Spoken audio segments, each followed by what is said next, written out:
En el nombre del Padre, del Hijo y del Espíritu Santo. Amén. Vamos en esta segunda sesión de la reflexión sobre el sacramento del orden a considerar por separado cada uno de los grados de este orden sacerdotal. Y vamos a iniciar con estas palabras de San Ignacio de Antioquía, que se refiere a cada uno de estos grados. Que todos reverencien a los diáconos como a Jesucristo, como también al obispo, que es imagen del Padre, y a los presbíteros como al Senado de Dios y como a la asamblea de los apóstoles. Sin ellos no se puede hablar de iglesia.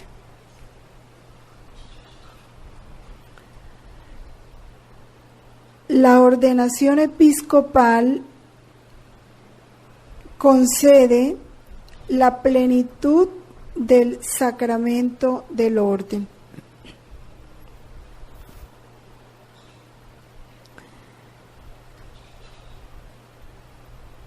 En estos ministerios, el primer lugar pues lo tienen los obispos, ¿no? El ministerio de los obispos. Sabemos que por la consagración episcopal, los obispos reciben la sucesión apostólica. Desde que Jesús constituyó a los apóstoles como continuadores de su obra en la iglesia y les comunica su poder, así como el Padre me envió, así os envío yo a vosotros. A partir de ese momento se inicia en la iglesia la sucesión apostólica.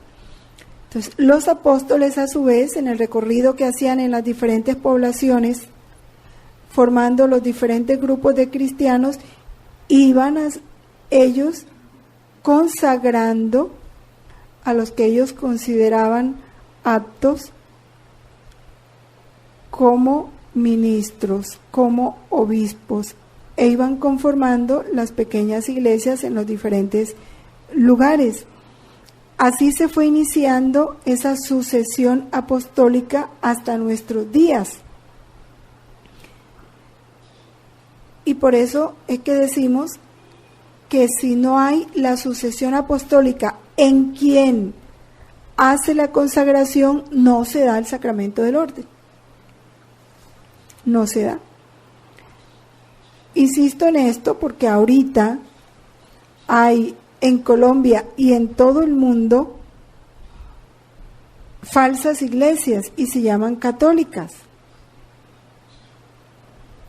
Y tienen obispos y tienen sus sacerdotes, pero no tienen la sucesión apostólica. Y te celebran una misa como cualquiera de los demás, y te hacen sus estudios y tienen toda su formación como la iglesia que viene directamente de los apóstoles, pero no tienen la sucesión apostólica, entonces no son sacerdotes. Y ahora hay mucha confusión en ese sentido. Por eso es que le dan a los sacerdotes una credencial, algo que los identifique y que viene dada directamente del obispo al cual pertenece. Todo sacerdote tiene que estar adscrito o incardinado a una diócesis y depender de un obispo. Todo sacerdote depende directamente de un obispo y es ese obispo el que da la autorización o el que le da esa credencial si él quiere trasladarse a otra diócesis a prestar un servicio, como lo hace el Padre Pedro. Por eso un obispo, cuando llega un sacerdote que no es de su diócesis, como él conoce a todos los de su diócesis, pues lo primero que le pide es eso. Y tiene toda la libertad de comunicarse con ese obispo y confirmar si realmente eso es cierto o no. Esta es la manera de asegurar la veracidad en la sucesión apostólica de obispos y sacerdotes. Esta consagración episcopal, vamos en el numeral 558 para que no se pierdan,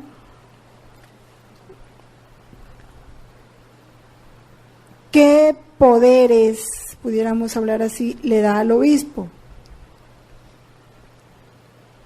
¿Qué funciones ejerce el obispo con ese poder que le da la consagración episcopal? La función de santificar, de gobernar y de enseñar. Es constituido pastor, por eso gobierna su grey. Maestro, por eso enseña. Los obispos son los principales maestros de la verdad, defensores de la doctrina de la Iglesia, y santifican.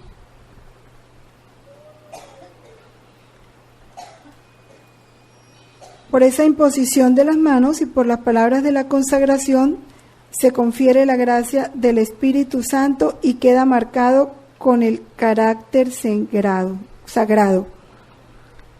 Los obispos, dice el catecismo, de manera eminente y visible, hacen las veces del mismo Cristo, maestro, pastor y sacerdote, y actúan en su nombre.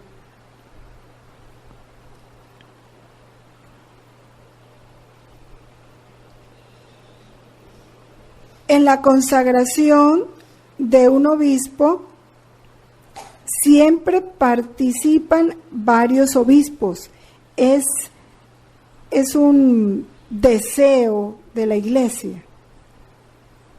Por eso es que cuando van a ordenar un obispo, viajan muchos obispos de diferentes lugares a esa ordenación, pero es un deseo de la Iglesia, que no sea solo el obispo que lo va a ordenar, no, que esté acompañado de muchos obispos. Ahora, para esa ordenación legítima, es importante este adjetivo, de un obispo, se requiere la intervención directa del obispo de Roma, directa y especial, que es el Santo Padre. ¿Por qué?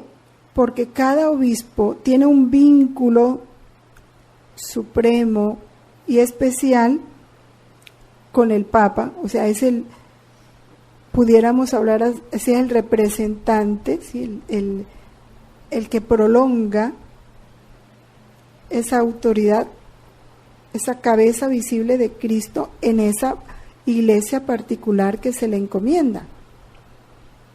Y está vinculado de manera especial, o debe estar vinculado de manera muy especial con el Sumo Pontífice. Es el Papa el que determina quién va a ser consagrado obispo. Los obispos de Colombia le mandan regularmente al Papa una terna, ¿no? 3 nombres, de los que ellos consideran, de los sacerdotes que ellos consideran aptos, capacitados, idóneos para recibir el orden episcopal. Y el Papa es el que escoge. Y el Papa es el que comunica y también dice quién delega, a quién va a hacer la imposición y consagración de ese nuevo obispo. Cada obispo, como vicario de Cristo que es, tiene el oficio pastoral de pastorear. ¿Qué hace un pastor? Cuida, alimenta, protege, defiende, guía a sus ovejas, ¿sí? A ese rebaño particular que le ha sido confiado. Y con todos los demás obispos tiene también el cuidado de todas las iglesias. Por eso es que se hacen los sínodos. Los sínodos son esas reuniones de obispos de un sector especial. el sínodo de los obispos, ahorita el sínodo de los obispos de América o de los obispos de África o de Latinoamérica. Entonces se congregan para estudiar la realidad, las necesidades y poner las soluciones a esa realidad de esa iglesia, de todas las iglesias que conforman ese sector. Entonces, están al mismo tiempo unidos a los demás obispos.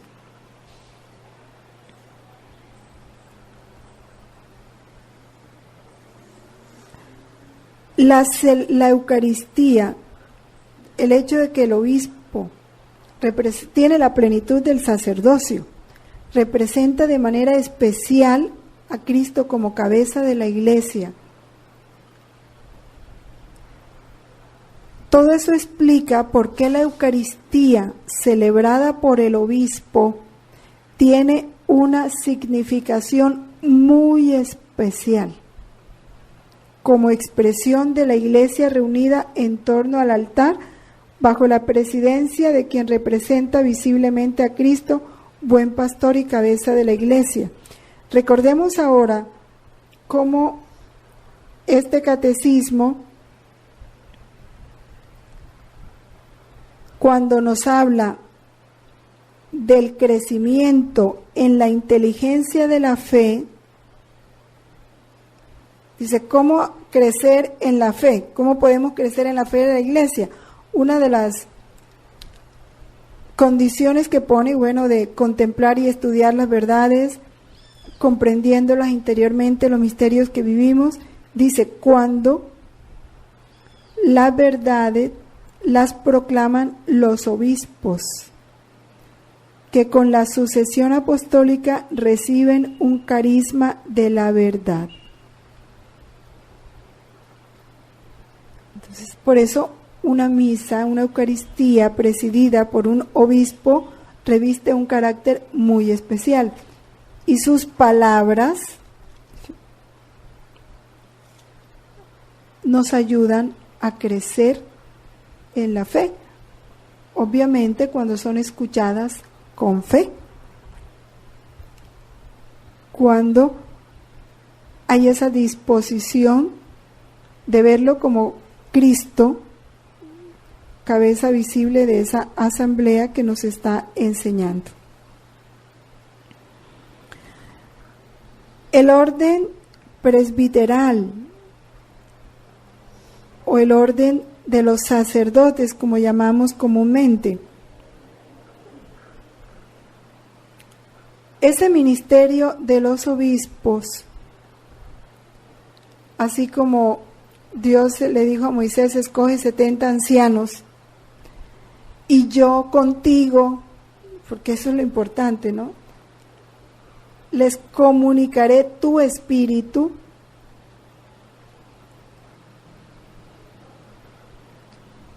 Porque Dios no dijo, les comunicaré mi espíritu. ¿Por qué le dijo a Moisés, le comunicaré tu espíritu? Porque precisamente ellos tenían que realizar ese servicio de orientación, de enseñanza, de discernimiento al pueblo en comunión con Moisés. No podían estar, dijéramos, en líneas diferentes de criterios, ¿no? Tenían que estar en comunión.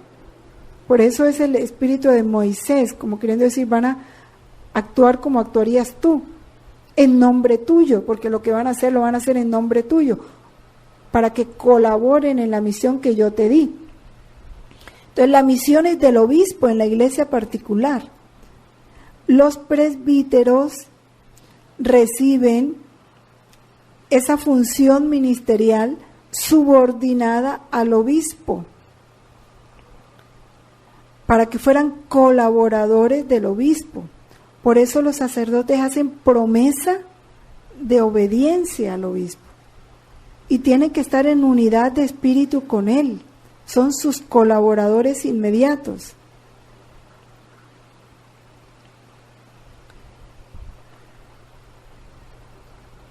En razón de ese servicio y de esa colaboración y de esa unión con el obispo participan de su autoridad. ¿Sí? Esa autoridad con la que el mismo Cristo santifica, enseña, pastorea a su iglesia. Por esto el sacerdocio, lo dice el numeral 1563, supone los sacramentos de la iniciación cristiana.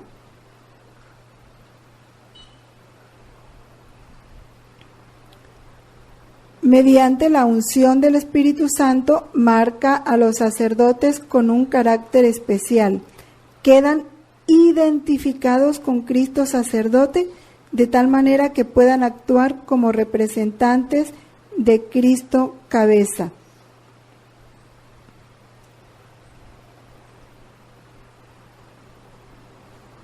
Los sacerdotes, a pesar de esa subordinación al obispo, ellos están unidos en ese honor del sacerdocio de Cristo y por el sacramento del orden quedan consagrados como verdaderos sacerdotes para anunciar el evangelio, para dirigirlos, para celebrar el culto.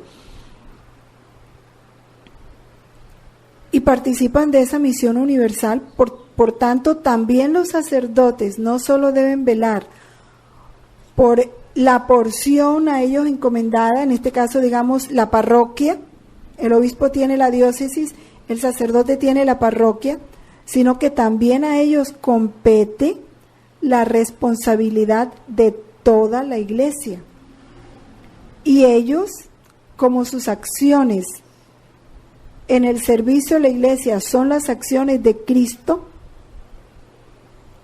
también ellos actúan en la persona de Cristo, en persona Christi, y en favor de la iglesia y en nombre de toda la iglesia.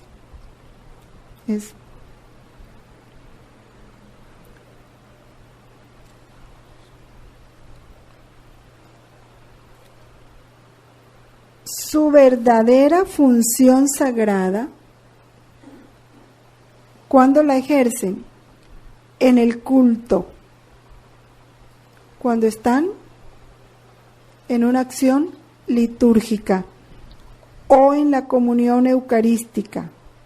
En ella, actuando en la persona de Cristo y proclamando su misterio, unen la ofrenda de los fieles y el sacrificio de su cabeza. ¿Ves? Son mediadores. Unen la ofrenda de los fieles y el sacrificio de Cristo, que es su cabeza. Ellos concentran en sí todo. Actualizan. Por eso que el sacerdote recoge todas las peticiones y en nombre de la iglesia las presenta. Actualizan y aplican en el sacrificio de la misa hasta la venida del Señor el único sacrificio de Cristo, en el que Cristo se ofrece al Padre de una vez para siempre como hostia inmaculada. Y termina este numeral 1566 con una frase importantísima para todo sacerdote y bueno, también para nuestro sacerdocio bautismal, sacerdocio común. De este sacrificio único de Cristo saca su fuerza todo su ministerio sacerdotal.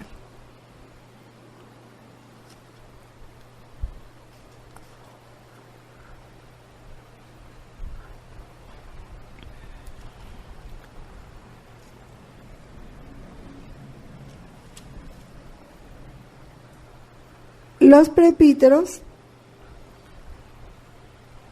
están llamados también a la unidad, primero con su obispo, porque participan de su ministerio, de sus funciones, de sus responsabilidades, de sus preocupaciones. Cada día, prolongan la misión y la acción del obispo en el lugar donde son llamados. Solo pueden ejercer su ministerio. Otra cosa importante y que en la Iglesia Católica se ha olvidado, solo pueden ejercer su ministerio en dependencia del obispo y en comunión con él. Todo sacerdote suspendido por un obispo ya no puede ejercer su ministerio. Sacerdote que no esté en comunión con el obispo no puede ejercer digna y lícitamente su ministerio.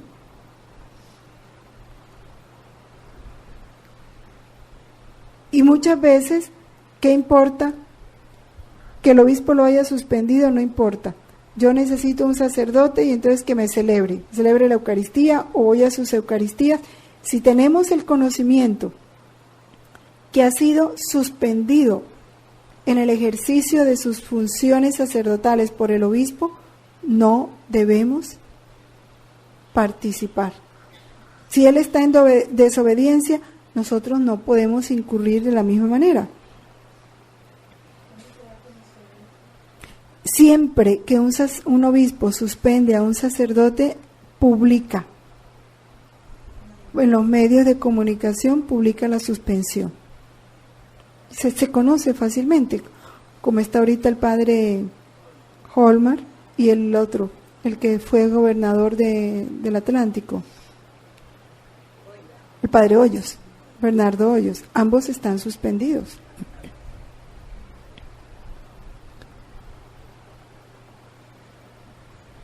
La promesa de obediencia que hacen al obispo en el momento de la ordenación y el beso de paz del obispo al fin de la liturgia de la ordenación significan que el obispo los considera como sus colaboradores, sus hijos, sus hermanos y sus amigos, y ellos le deben amor y obediencia.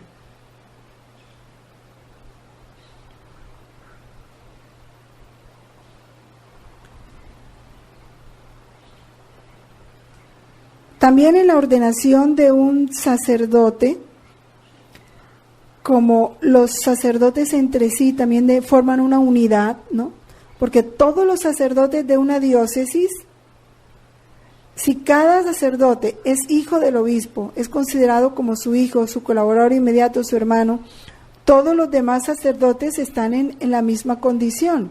Entonces, todos los sacerdotes de una misma diócesis son hermanos entre sí, forman una unidad, una fraternidad. En razón de esto, en la ordenación de un sacerdote, especialmente los sacerdotes de su diócesis,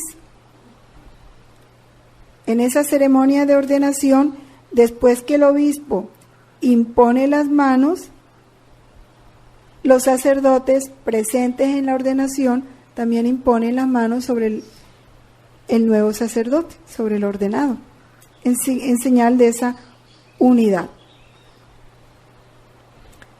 Y los diáconos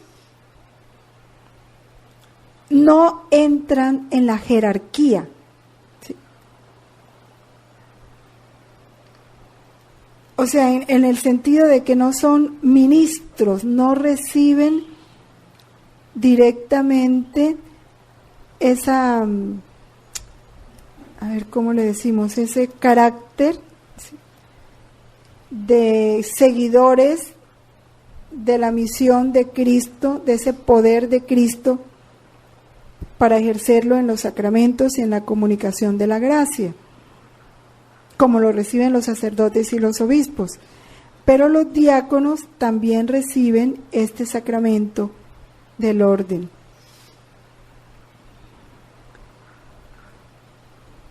A ellos se les imponen las manos para realizar un servicio, pero no para ejercer un sacerdocio. ¿Ya? O sea, no entran en ese orden sacerdotal, pero sí reciben el sacramento para ejercer un servicio.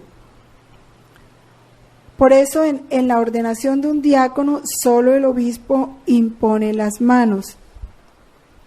El diácono está especialmente vinculado al obispo y depende directamente del obispo.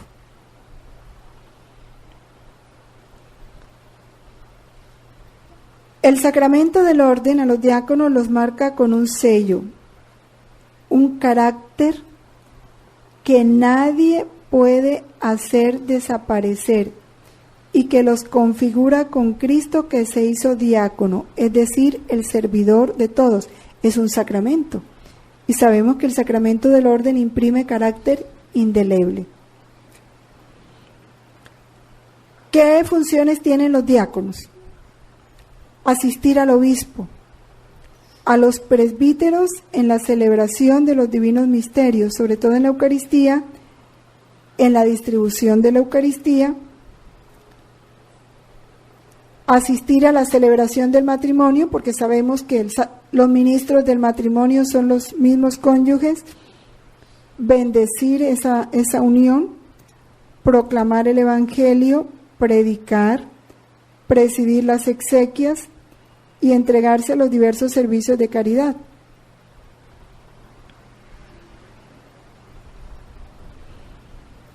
Desde el Concilio Vaticano II, la Iglesia Latina, o sea, la nuestra, restableció el diaconado. No teníamos ese orden como un grado particular dentro de la jerarquía. Sí forman parte de la jerarquía, pero no del orden sacerdotal. La Iglesia de Oriente siempre lo ha tenido, siempre ha tenido el diaconado. Ese diaconado permanente, ¿por qué se llama permanente? Porque en el proceso de formación de los sacerdotes hay una etapa o una orden menor que se llama diaconado. Ese diaconado no es permanente, porque del diaconado ellos pasan al presbiterado, pero el diaconado permanente es aquello que se consagran para ser diáconos, solo puede ser conferido a hombres casados. Puede ser conferido a hombres casados. Ahora, el que se ordena diácono siendo soltero, ya no puede casarse. ¿Ya? Eso es. Bueno.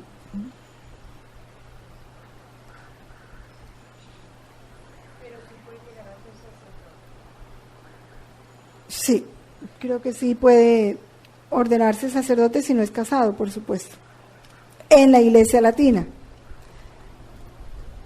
Porque igual en la Iglesia Oriental se puede ordenar sacerdote si ya está casado, pero si se ordena sacerdote soltero ya no puede casarse. No sabría decirte, no conozco esa parte.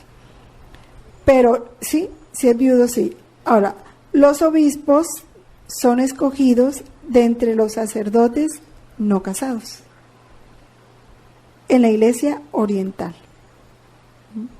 El obispo sí tiene que ser soltero.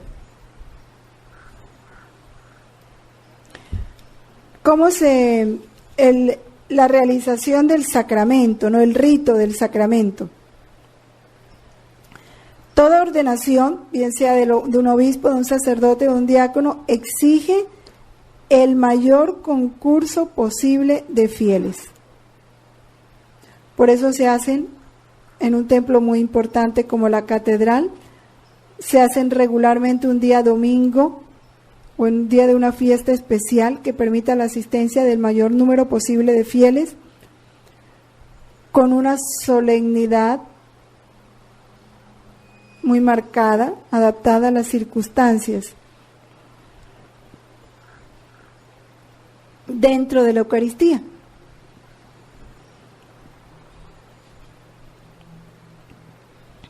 Y el rito esencial del sacramento del orden, cualquiera sea la jerarquía, siempre tiene la imposición de las manos del obispo sobre la cabeza del ordenado y una oración consecratoria específica, según que sea obispo, ¿no? A través de esa oración, ¿qué se hace? Se pide al Espíritu Santo la efusión del Espíritu Santo, ¿no? Sus dones apropiados al ministerio para el cual el candidato va a ser ordenado. Hay unas, que dijéramos, unos momentos secundarios, dentro de ese rito, que son, primero, la presentación y elección del ordenado, siempre lo llaman por su nombre, la homilía o alocución del obispo, el interrogatorio que se hace al ordenado, públicamente debe expresar que su libertad y la conciencia que tiene de lo que va a recibir, qué es lo que quiere recibir, qué pide, como una respuesta a ese llamado que Dios le ha hecho, y las letanías de los santos. Siempre esos son unos puntos muy especiales en esa liturgia. En el obispo, en la ordenación de un obispo y de un presbítero, está la unción con el santo crisma, signo especial de consagración, de unción especial del Espíritu Santo,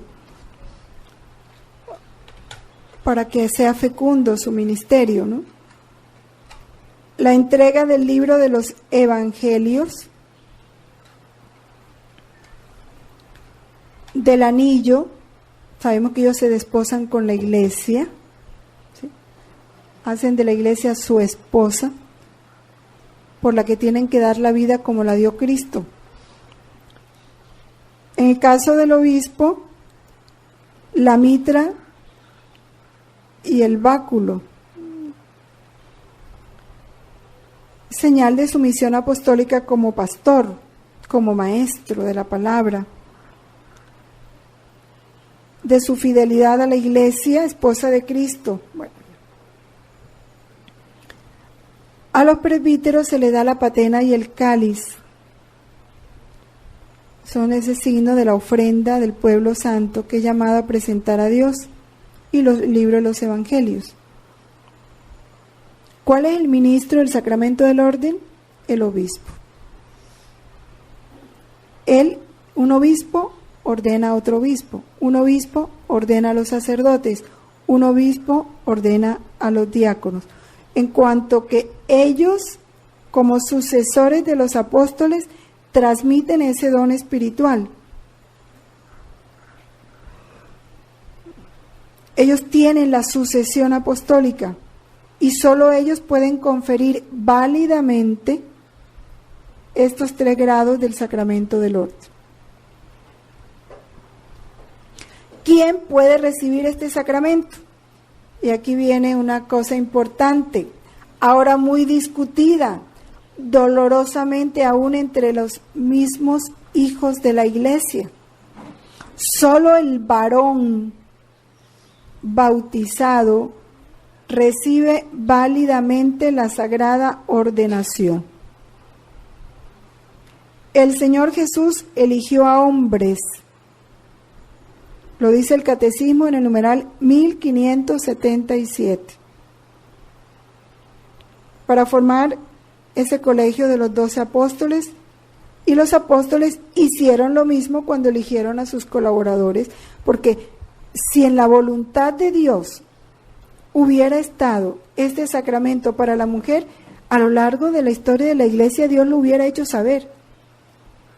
Por lo menos su madre, ¿por qué no la colocó en el grupo de los 12? Siendo la criatura más excelsa. No lo hizo.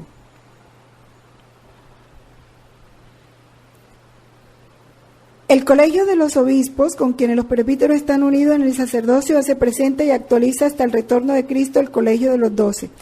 Esta es la razón por la que las mujeres no reciben la ordenación. Son palabras del Papa Juan Pablo II.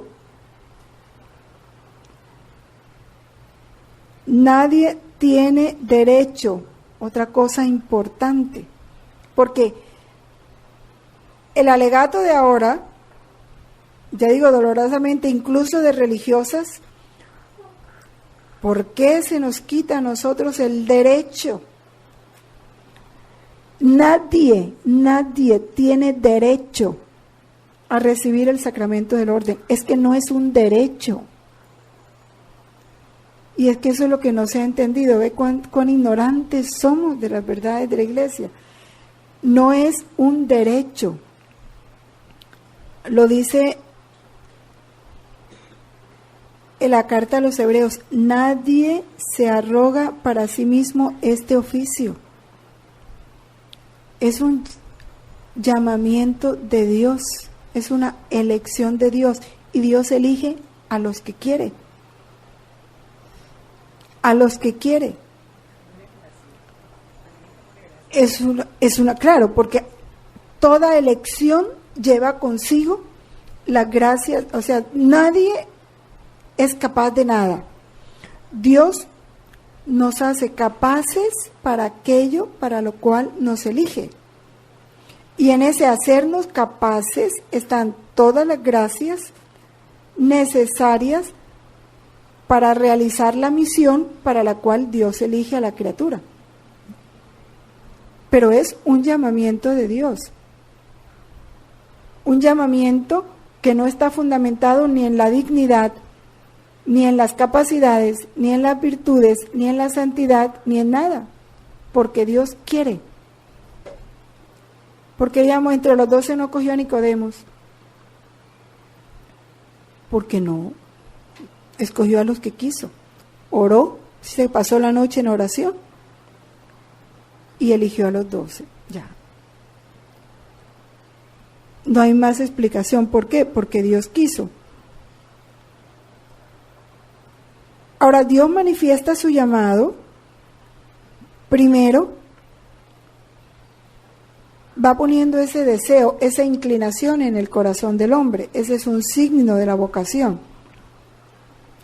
Segundo, va dando las capacidades, le va dando las aptitudes, porque esa es son las gracias, se llaman gracias de estado. Y tercero, manifiesta de una manera ya más concreta su designio a través de la Iglesia. Por eso, quien se sienta llamado debe someter humildemente su deseo a la autoridad de la Iglesia, a la que corresponde la responsabilidad y el derecho de llamar a recibir este sacramento.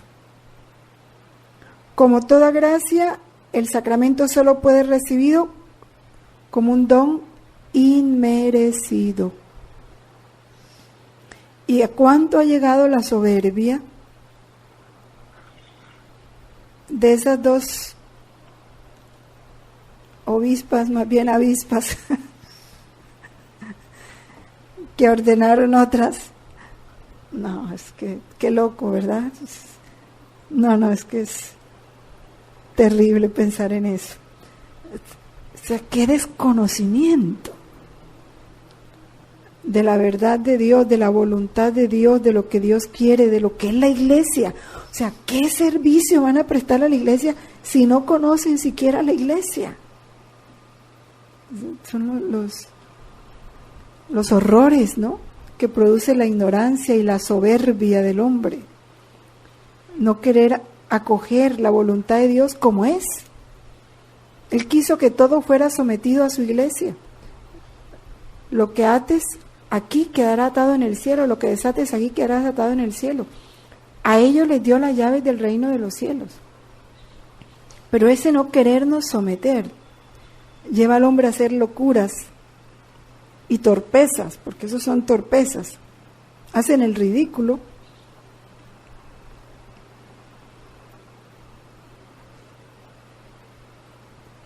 Todos los ministros ordenados de la Iglesia latina, exceptuando los diáconos permanentes, elegidos entre hombres creyentes que viven como célibes.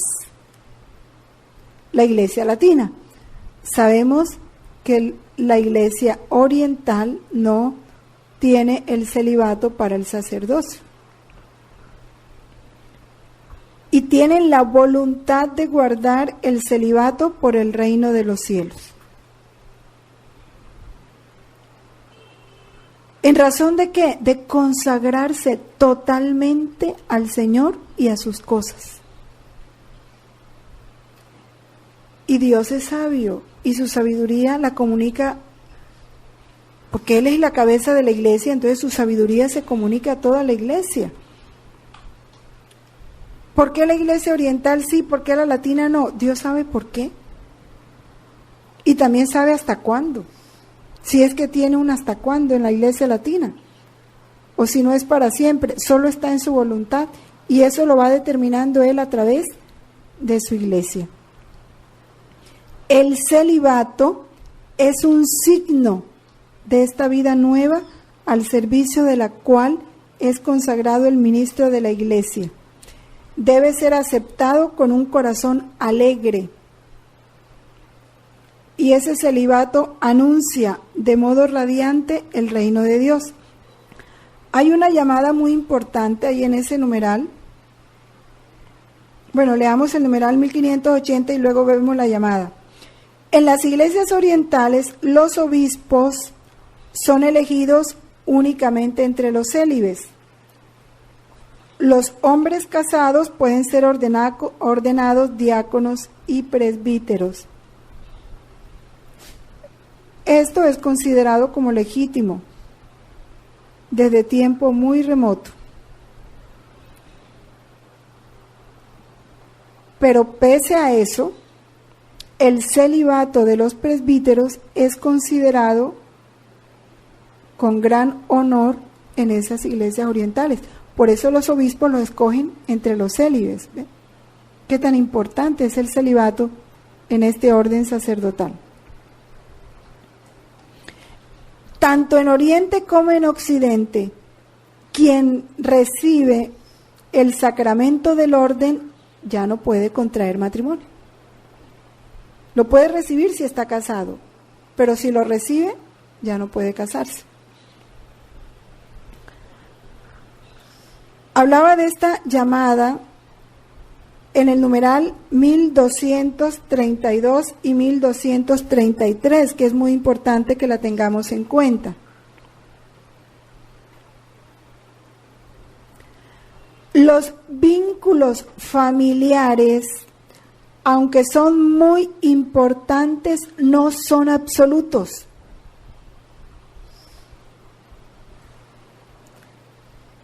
Esto se amplía o recibe la luz de aquellas palabras de Cristo.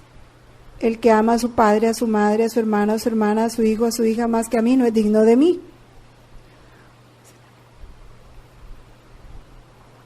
Hay en esta vida espiritual la consagración a Dios está por encima de los vínculos familiares. Por eso no son absolutos. A la medida que el hijo crece y va manifestando su vocación, los padres deben respetar con más claridad y fuerza esta llamada, favorecer la respuesta de sus hijos para seguirla. La vocación primera del cristiano es seguir a Jesús. Por eso hacerse discípulos de Jesús es aceptar la invitación a pertenecer a la familia de Dios y a vivir en conformidad con su manera de vivir. El que cumpla la voluntad de mi Padre, este es mi hermano, mi hermana y mi madre. Los padres deben acoger y respetar con alegría este llamamiento del Señor. Acoger y respetar. ¿Qué está pasando? No digo ahora. ¿Cuál ha sido el gran mal a la iglesia? Y lo expresa Dios muy claramente en los volúmenes. El amor desordenado a la familia. En el volumen 10, en el capítulo 9 de diciembre 25 de 1910, Y yo digo esto para el sacerdocio ministerial y también para nuestro sacerdocio bautismal. Los sacerdotes se han apegado a las familias, al interés, a las cosas exteriores. Ese es uno de los dolores de Cristo. La familia mata al sacerdote. Lo dice en el mismo volumen en el capítulo 10. Hoy uno de los grandes problemas que viven los obispos en sus diócesis es este. Los sacerdotes se han, hablo de una gran mayoría, a proteger a su familia. Y por proteger a su familia y por sostener a su familia, descuidan todas las funciones que se les ha encomendado. Y ese apego los aparta de Dios.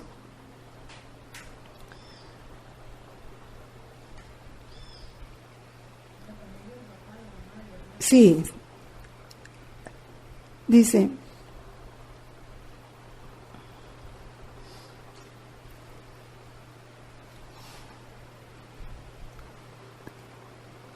¿por qué escojo siempre personas pobres, ignorantes, despreciables, y de ella hago portentos de gracia? Porque son siempre las más dispuestas a oírme, a creerme sin ponerme tantas dificultades, tantas cavilaciones como lo hacen las personas cultas.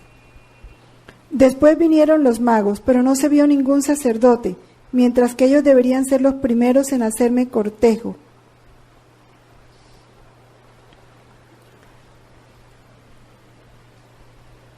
Este fue un dolor para mí amarguísimo en mi nacimiento, porque en aquellos sacerdotes era tanto el apego a las riquezas, al interés, a las familias y a las cosas exteriores, que como resplandores les cegaban la vista, les endurecía el corazón y volvía torpe la inteligencia para conocer las verdades más sagradas, más ciertas, y estaban tan engolfados en las cosas bajas de la tierra que jamás habrían creído que un Dios pudiese venir a la tierra en tanta pobreza y en tanta humillación.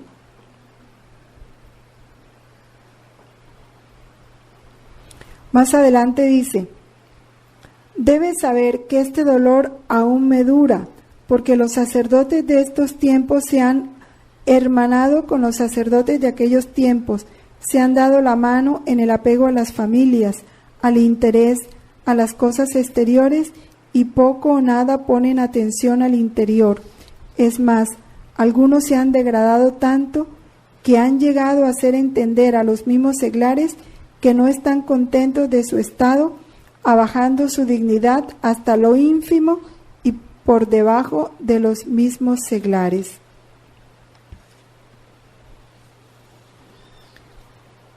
Y en el capítulo 10 del mismo volumen dice, la misión del sacerdote escogido por mí será alta y sublime.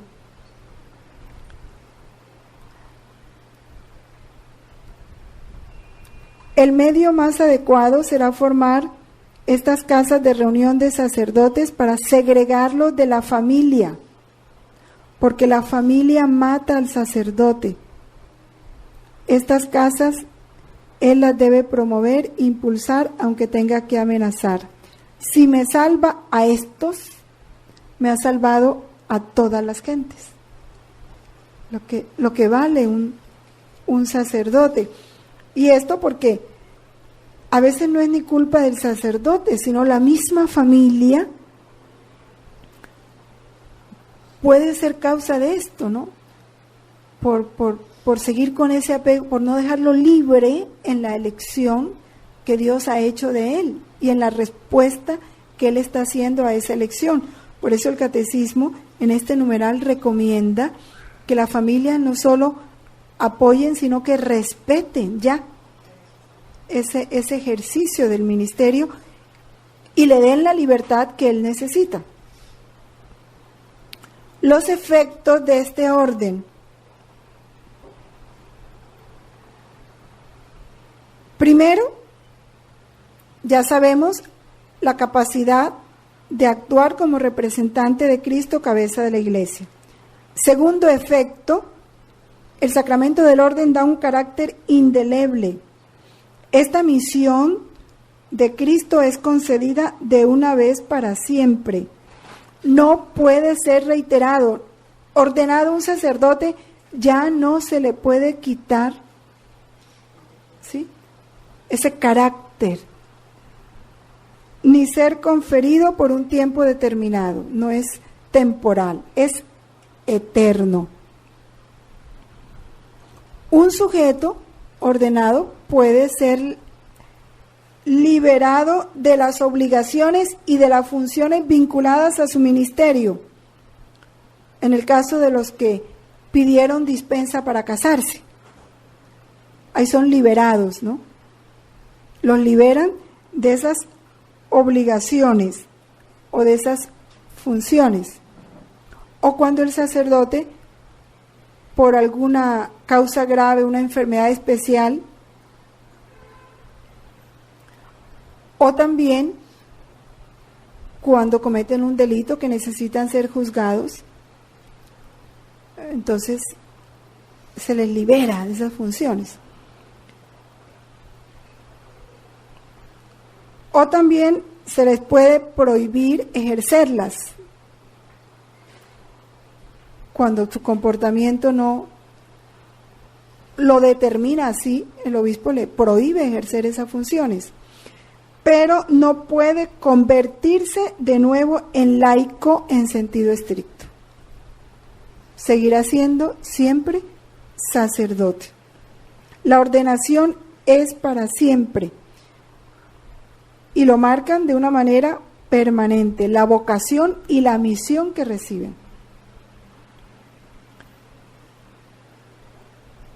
Ya leímos lo del numeral 1584, que es la dignidad sacerdotal. El obispo, ya sabemos, es configurado con Cristo, sacerdote, maestro y pastor. Recibe una gracia de fortaleza, la de guiar y defender. ¿Por qué fortaleza? Porque debe guiar a un pueblo rebelde.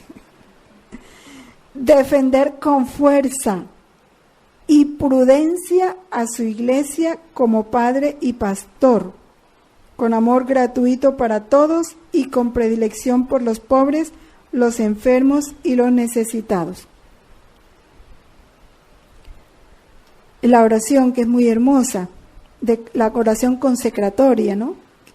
Concede, Padre, que conoce los corazones, a tu siervo que has elegido para el episcopado, que apaciente tu santo rebaño y que ejerza ante ti el supremo sacerdocio, sin reproche, sirviendo noche y día, que haga sin cesar propicio tu rostro y que ofrezca los dones de tu santa iglesia, que en virtud del espíritu del supremo sacerdocio tenga poder de perdonar los pecados según tu mandamiento, que distribuya las tareas siguiendo tu orden y que desate de toda atadura en virtud del poder que tú diste a los apóstoles, que te agrade por su dulzura y su corazón puro, ofreciéndote un perfume agradable por tu Hijo Jesucristo. Como lo decía el padre Santa Catalina de Siena, ¿no? Son unas flores perfumadas del jardín de mi iglesia. Los sacerdotes. Entonces ya vemos todo lo que se le confiere en esa oración consecratoria, porque lo que se está pidiendo es lo que se le está dando, ¿no?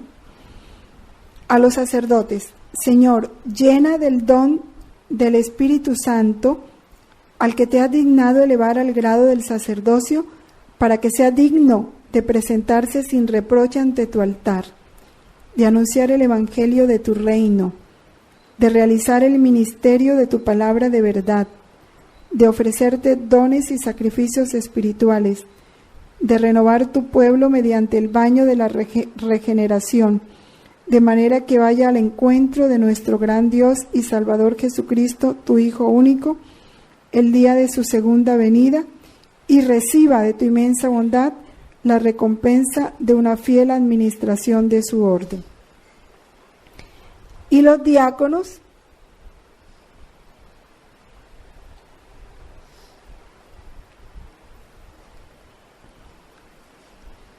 no está la oración de los diáconos.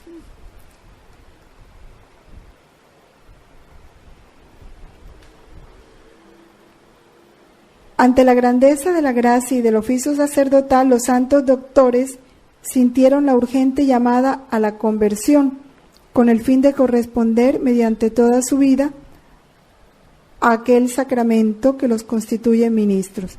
San Gregorio Nacianceno, siendo joven sacerdote, exclama: es preciso comenzar por purificarse antes de purificar a los otros. Esto también nos sirve a nosotros. Es preciso ser instruido para poder instruir. Es preciso ser luz para iluminar. Acercarse a Dios para acercarle a los demás. Ser santificado para santificar. Conducir de la mano y aconsejar con inteligencia. Sé de quién somos ministros, dónde nos encontramos y a dónde nos dirigimos. Conozco la altura de Dios y la flaqueza del hombre, pero también su fuerza. Por tanto, ¿quién es el sacerdote? Es el defensor de la verdad. Se sitúa junto a los ángeles, glorifica con los arcángeles, hace subir sobre el altar de lo alto las víctimas de los sacrificios, comparte el sacerdocio de Cristo, restaura la criatura, restablece en ella la imagen de Dios, la recrea para el mundo de lo alto y para decir lo más grande que hay en él, es divinizado y diviniza. Y el santo cura de Ars: si se comprendiese bien al sacerdote en la tierra, se moriría, no de pavor, sino de amor. El sacerdocio es el amor del corazón de Jesús. Bueno, todo esto, yo digo que lo más importante para nosotros ahora es entender nuestra responsabilidad frente a los sacerdotes. En este diálogo del Padre Dios de Santa Catalina, dice el Señor algo que ya nos toca a nosotros. O sea, nuestro deber, orar por ellos. ¿Qué decía Santa Teresita? Cuando veas algo malo de un sacerdote, nunca ni lo juzgues ni lo critiques, ora. Nuestro deber es orar por ellos.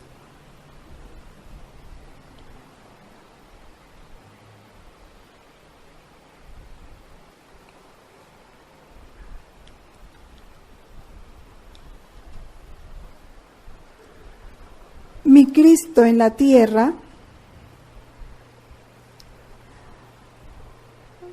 vamos a leer más atrás.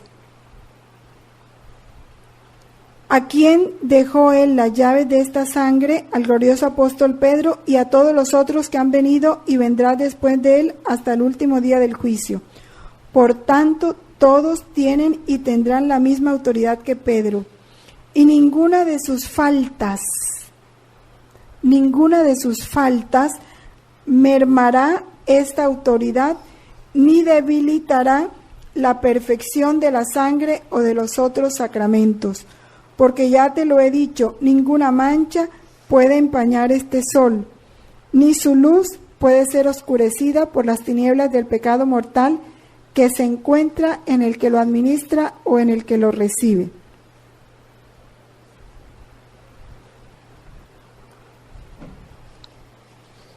Su falta no puede ser nociva en nada a los sacramentos de la Iglesia ni mermar su virtud. Todo lo que ella puede es disminuir la gracia o agravar la culpabilidad en el que los administra y en el que los recibe indignamente.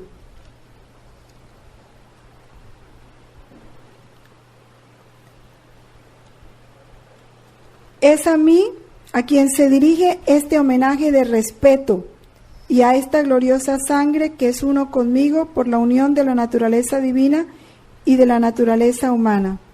Si es a mí a quien se tributa el respeto, es a mí también a quien se dirige la irreverencia. Ya te lo he dicho, no les debéis a ellos consideración particular por ellos mismos, sino en razón de la autoridad de que les he investido. Y de igual modo, al ofenderles a ellos, no se les ofende a ellos, sino a mí mismo. Es lo que prohibí por estas palabras. No toquéis a mis ungidos. No, yo no lo quiero. Que no se excuse alguien diciendo, yo no injurio a la Santa Iglesia, ya no me rebelo contra ella, yo no estoy sino contra los vicios de los malos pastores. Quien habla así miente en su cabeza. Si fuera sincero, él vería bien que no son a los hombres a quienes persigue, sino a la sangre de mi Hijo. A mí la injuria, como a mí el respeto.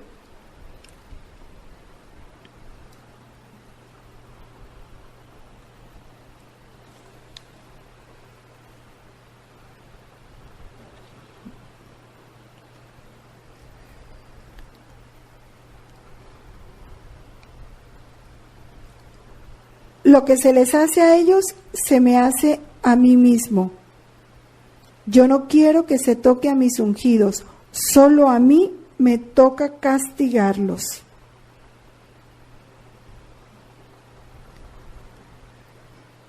Ellos infringen el mandamiento que he establecido, de no poner la mano en mis ungidos.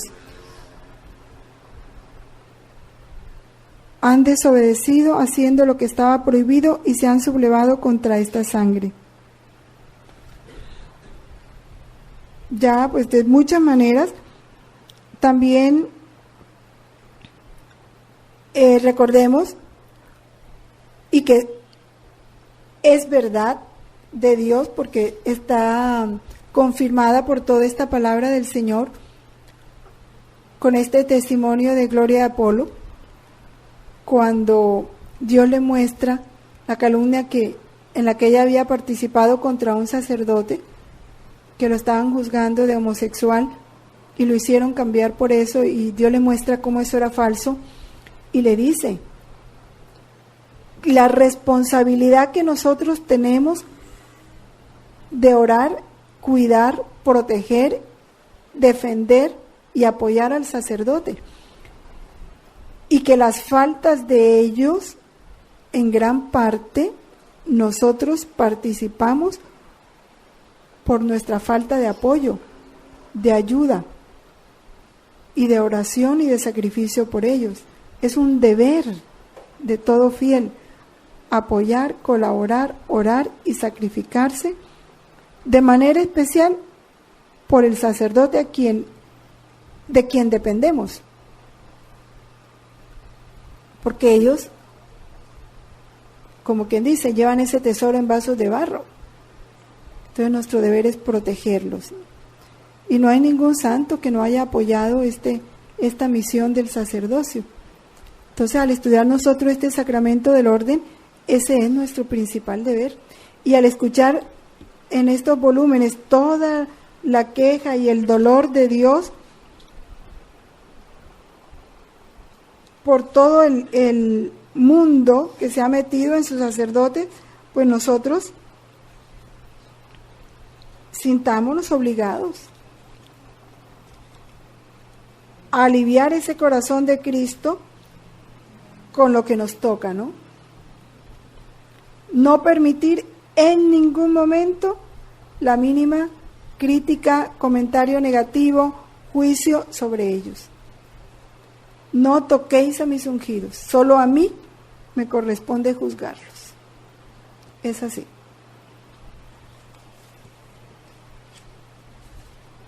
Y terminamos con un capítulo del volumen 25, una parte, no un capítulo.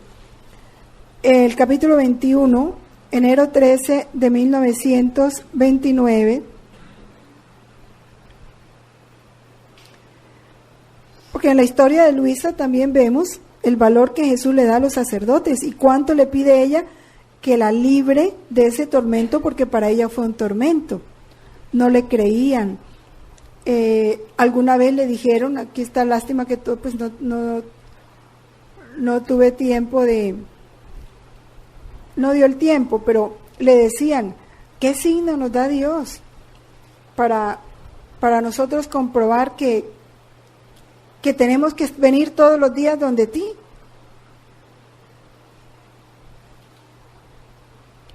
Y Jesús le dice, no, el signo es ese, es que solo a través de ellos, ¿sí?, a través del poder que yo le comunico a ellos, tú vuelves a tu estado normal. Y nunca la libró de estar sometida a los sacerdotes.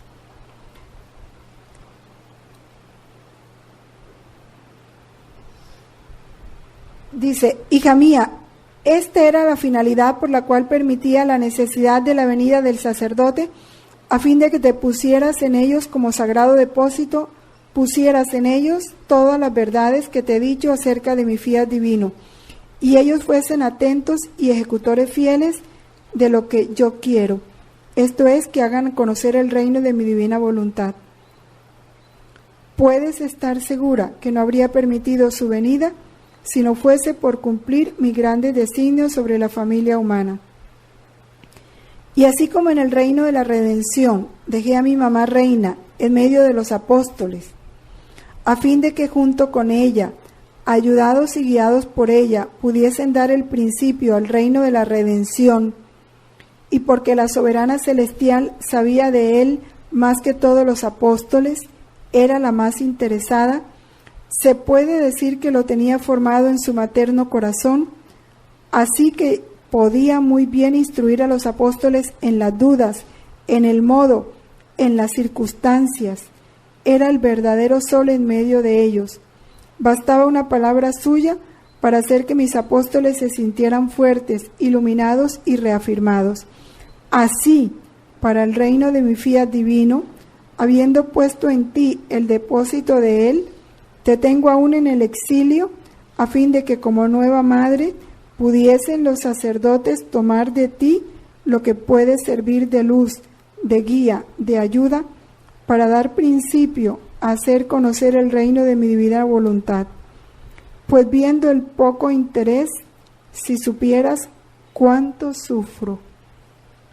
Por eso reza, reza. Es el consejo que le da Jesús a Luisa, porque igual no pusieron interés. ¿Cuál fue el dolor de San Aníbal que quiso que su congregación, la que él fundó, se dedicara de lleno a esto? Eso, que no tomaron interés, no tomaron interés. Pero ante esa falta de interés, ¿qué es lo único que Jesús pide? Orar, orar. Y a ejercer nuestro sacerdocio común o bautismal en favor de ellos y de toda la iglesia. Entonces, ese es el 25 de enero 13 de 1929.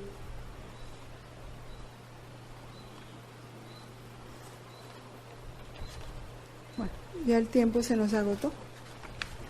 En los volúmenes de Luisa encontramos mucho, ese cuando ella pensaba que era la santidad del sacerdote por la santidad del sacerdote que la había librado.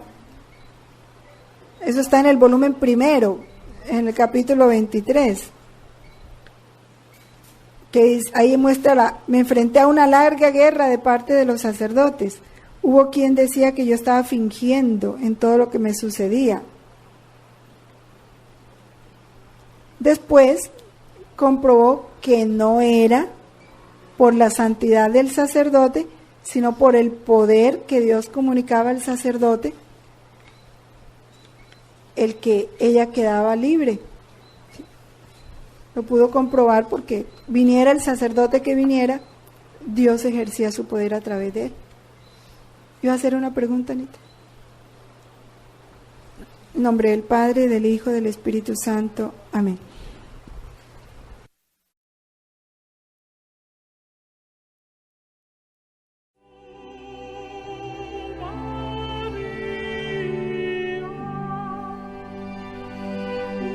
Thank you.